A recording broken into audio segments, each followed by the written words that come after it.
What is up guys, it's your boy Scram. Thank you for clicking onto this video. And for today's video ay magpapalit tayo ng headlight. Yung recent na nabili ko na headlight is yung pang STX. So magpapalit tayo ng YTX 125 headlight yung sa Yamaha. Kasi yung nabili kong STX na headlight ay defective. And when I say defective, ganito yung nangyari. O diba, parang tanga lang, pinupukpok yung headlight para bumukas yung ilaw. So without further ado, punta na tayo sa mga malapit na motorcycle shops at magpakabit ang headlight.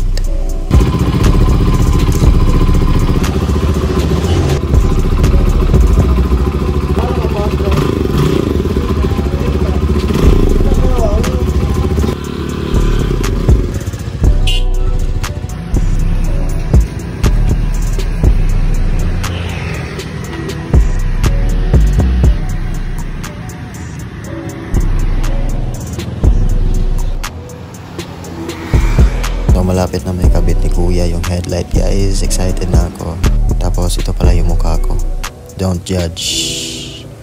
Konting kembot na lang guys. At sheesh, apaka-pogi.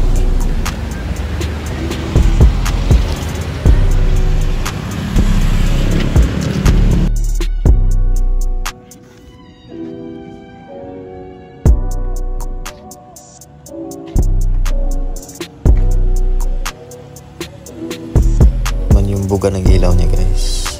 Overall maganda naman kahit halogen bulb lang siya. So yun lang guys. Thank you for finishing the video. If you like what you saw, leave a like and subscribe, and bye bye.